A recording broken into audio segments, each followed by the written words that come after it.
Alors bonjour les amis, nous allons nous adresser à une catégorie de personnes bien précises. Les gars qui prennent la mer pour aller mourir là-bas là, parce qu'ils disent qu'ils veulent aller en Europe là.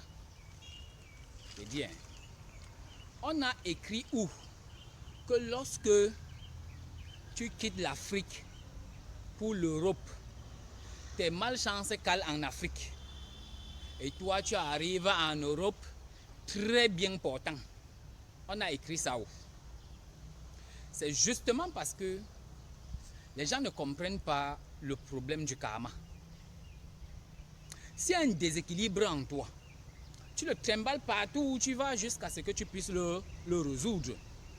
Donc, si tu as un potentiel, tu peux encore te battre à l'exprimer. Et je vais vous dire, celui qui a le potentiel, il peut l'exprimer sur place, puisqu'il y a des détecteurs, il y a des gens qui sont chargés de détecter le potentiel. Et ils vous chercheront. Prenons le cas par exemple du football. Si vous êtes un bon footballeur, vous êtes dans les quartiers là, en Commando, à Makéa, à Nubel, à Bonabiri, c'est pas moi, à Soa. Vous êtes là, vous jouez bien au ballon. Mais ne vous cassez pas, ce n'est pas que on va envoyer du coup quelqu'un depuis peut-être Metz là-bas ou bien peut-être Nantes, depuis peut-être Strasbourg pour venir vous porter et partir. Non. Du coup, d'abord vos coéquipiers vont vouloir que vous soyez toujours là. D'un, ils voudront que vous soyez toujours là pour qu'ils puissent gagner. Ça c'est d'un. Et pendant que vous continuez d'être là chaque fois pour qu'ils puissent gagner, c'est ainsi donc que votre nom va commencer à circuler. Ça commence à circuler, on parle de vous un peu partout. Oh, si c'était pas tel, c'est qu'on n'a pas eu les 2-0 là. Voilà, c'est la même chose dans tous les domaines. Et c'est comme ça qu'après, de personne en personne, pendant que vous persévérez dans votre ballon, quelqu'un va vous remarquer, il va dire, mais non, voilà ce que nous recherchons là. Ah oui, c'est lui. Et puis il va vous amener. Donc, même si vous êtes un Einstein et qu'il n'y a pas l'université que vous voulez dans votre quartier par exemple, rien qu'en corrigeant les devoirs partout, en épatant les professeurs, votre nom va arriver jusqu'à New York. Et c'est comme ça que vous allez vous retrouver dans une grande académie où vous n'allez même pas payer. Pourquoi dire que vous devez aller plonger dans l'eau? Vous êtes devenus des poissons. Vous allez plonger à la mer pour arriver là-bas. Déjà que ce n'est pas votre milieu naturel.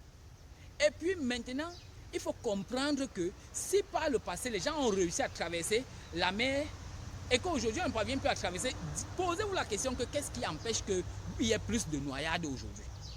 Ce n'est pas parce qu'aujourd'hui, les gens entrent plus dans l'embarcation que hier. Hier, on faisait toujours le plein de l'embarcation, mais ce ne sera pas le thème de cette vidéo. Là, en ce moment, nous sommes en train de vouloir sensibiliser ceux-là qui pensent qu'en quittant l'Afrique pour aller en Europe, ils vont réussir. C'est faux. Est-ce qu'ils se sont posé la question que les gens que nous connaissons depuis beaucoup d'années là, qui sont allés en Europe, pourquoi ils ne sont pas revenus? Moi, j'ai toujours posé une question, une toute petite question comme ça là, à mes amis. Je leur ai dit, laissons les stars de côté. Parce que vous savez, la vie des stars n'est pas ce que vous pensez là. La vie des stars est encore beaucoup plus compliquée que vous ne la voyez. Et puis aussi, il y en a qui ont le mérite. Et puis, ils progressent. Il y en a qui trichent. Et puis, c'est des marrants tout simplement. Alors, la question est la suivante. Regardez les hommes d'affaires de votre pays. Je parle pour les Africains. Regardez les hommes d'affaires.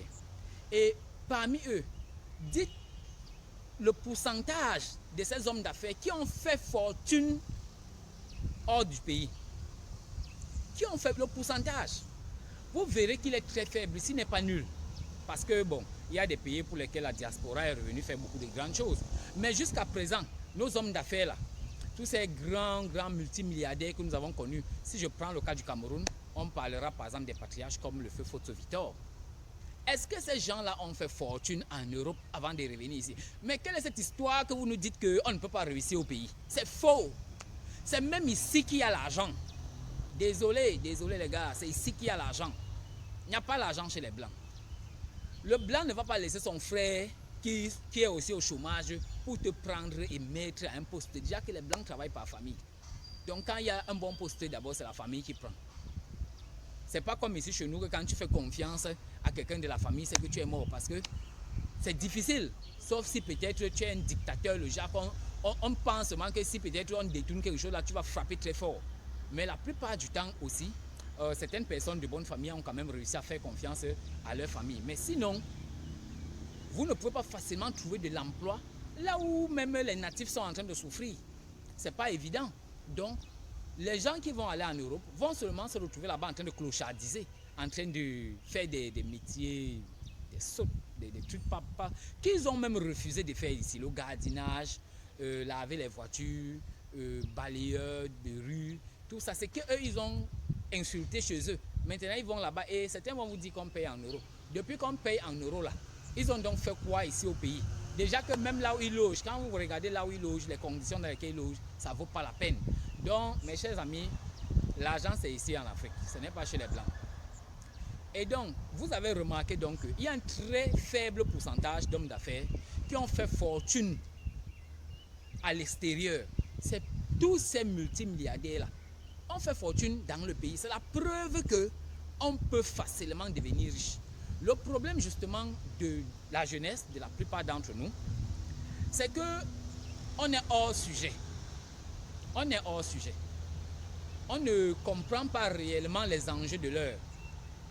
Vous voyez, par exemple, un jeune qui dit qu'il va faire l'agriculture, il part encore s'aimer le café. Vous voyez qu'il ne va pas s'en sortir facilement. Et après, il va abandonner l'agriculture et il va dire que l'agriculture ne paye pas. Or, c'est parce que lui-même, il n'est pas dans un secteur innovant. Il n'a pas investi dans un secteur qui va... Mais il y a des secteurs porteurs. Donc, il y a des secteurs plus rentables les uns que les autres. Et donc, il est évident, il est mieux... Merci. Il est mieux d'aller dans un secteur qui paye plus et on va gagner plus et on ne va pas se plaindre. Hein? Le slogan est connu, la terre ne trompe pas. Par exemple, je parle du cas de l'agriculture. Donc, ce sont d'aller, de penser qu'on va aller en Europe coûte que vaille. Il n'y a pas l'argent en Europe, les gars. Il n'y a pas l'argent en Europe. Il n'y a rien en Europe. Il n'y a même rien là-bas. Il n'y a même rien. Ne regardez pas les footballeurs. Les footballeurs, pour arriver au sommet là-bas, sur 1000 qui commencent au bas de l'échelle, combien arrivent au stade d'Mbappé là, de Cristiano, combien arrivent à ce stade-là? Le pourcentage est petit. Et puis les gars jouent pas. Bon, je ne veux pas condamner. Le football, c'est un très beau métier. D'ailleurs, bon, c'est passionnant. Mais je veux dire ceci. Même celui qui veut s'investir dans le sport, il doit travailler dur ici. Et lorsqu'il va travailler dur, il va émerger. Donc, voilà un peu les amis.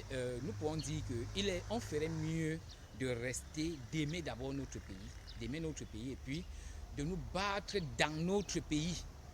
Il faut avoir des objectifs, il faut avoir des grandes ambitions, il faut se fixer des objectifs et les suivre coûte que vaille. C'est tout, on va arriver, peu importe le temps que ça prendra, on va arriver.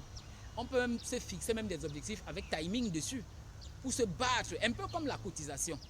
Quand les gens savent qu'ils vont cotiser, par exemple, un Ben Skinner qui sait qu'il doit cotiser samedi, est-ce qu'il dort vendredi?